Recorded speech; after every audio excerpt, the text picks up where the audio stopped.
Home ಐಸೋಲೇಷನ್ಗೆ ಹೆಚ್ಚಿನ ಪ್ರಾಮುಖ್ಯತೆ ನೀಡಲಾಗುತ್ತಿತ್ತು. ಆದರೆ ಪಾಸಿಟಿವ್ ಬಂದ ವ್ಯಕ್ತಿಗಳೇ ಕೊರೋನಾ ನಿಯಮಗಳನ್ನು ಉಲ್ಲಂಘನೆ ಮಾಡಿ ಹೋಮ್ ಐಸೋಲೇಷನ್ಗೆ ಹೆಚ್ಚಿನ ಪ್ರಾಮುಖ್ಯತೆ ನೀಡಲಾಗುತ್ತಿತ್ತು. ಆದರೆ ಪಾಸಿಟಿವ್ ಬಂದಿರುವ ಹಿನ್ನೆಲೆಯಲ್ಲಿ ಅಂತವರನ್ನ ಕೋವಿಡ್ ಸೆಂಟರ್ಗಳಿಗೆ ಸ್ಥಳಾಂತರ ಮಾಡಲಾಗುವುದು ಎಂದು ಸಚಿವರಾದ ಎಸ್ ಅಂಗಾರ ಹೇಳಿದ್ದಾರೆ.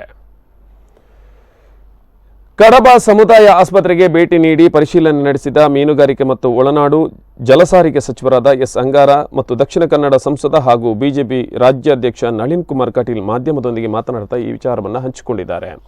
ಸಮುದಾಯ ಆಸ್ಪತ್ರೆಯಲ್ಲಿ ಕೂಡಲೇ ಆಕ್ಸಿಜನ್ ಪ್ಲಾಂಟ್ ಕಾರ್ಯಾಚರಣೆ ಕ್ರಮಗಳನ್ನು ಕೈಗೊಳ್ಳಲಾಗಿದೆ. ಈ ಬಗ್ಗೆ ಮುಖ್ಯಮಂತ್ರಿಗಳ ಗಮನಕ್ಕೂ ತರಲಾಗಿದೆ ಎಂದು ಅವರು ಹೇಳಿದರು. ನಂತರ ಸಚಿವರಾದ ಎಸ್ ಅಂಗಾರ ಹಾಗೂ ಸಂಸದ ನಳಿನ್ ಕುಮಾರ್ ಕಟೀಲ್ ಅವರು ವಿದ್ಯುತ್ ಅಪಘಾತದಲ್ಲಿ ಇಂದು ಮೃತಪಟ್ಟ ಲಿಜೋ ಅವರ ಮೃತದೇಹಕ್ಕೆ ಅಂತಿಮ ನಮನ ಸಲ್ಲಿಸಿದರು. ಈ ಸಂದರ್ಭದಲ್ಲಿ ದಾನಿಗಳ ಸಹಕಾರದಿಂದ ಹಿಂದೂ ಜಾಗರಣ ವೇದಿಕೆ ವತಿಯಿಂದ ಸೇವಾ ಭಾರತಿ ಮತ್ತು ಸಚಿವರ ವಾರ್ ರೂಮ್ ಮೂಲಕ ಕೊಡಮಾಡಿದ ಆಹಾರದ ದಿನಸಿ ಕಿಟ್ಗಳನ್ನು ಕಡಬ ಸಮುದಾಯ ಆಸ್ಪತ್ರೆಯ ಎಲ್ಲ ಆಶಾ ಕಾರ್ಯಕರ್ತರಿಗೆ ಸಚಿವರು ಹಾಗೂ ಸಂಸದರು ವಿತರಿಸಿದರು.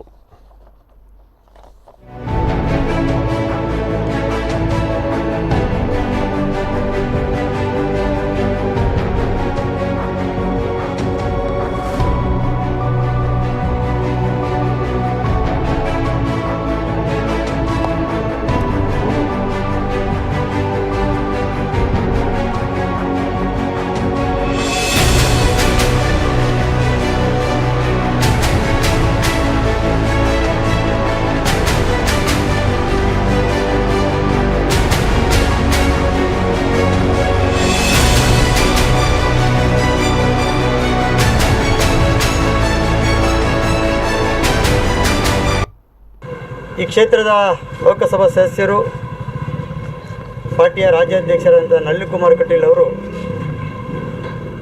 ಮತ್ತು ನಾನು ಇವತ್ತು ಬೆಳಿಗ್ಗೆ ಪಂಜದಲ್ಲಿ ಮೊರಾರ್ಜಿ ವಸತಿ ಶಾಲೆಯಲ್ಲಿ ಕೋವಿಡ್ ಕೇರ್ ಸೆಂಟರನ್ನು ಒಂದು ಪ್ರಾರಂಭಿಸಿ ಆ ನಂತರ ಶಿರಾಡಿ ಮತ್ತು ನೆಲ್ಯಾಡಿ ಪ್ರಾಥಮಿಕ ಆರೋಗ್ಯ ಕೇಂದ್ರಗಳಿಗೆ ಭೇಟಿ ನೀಡಿ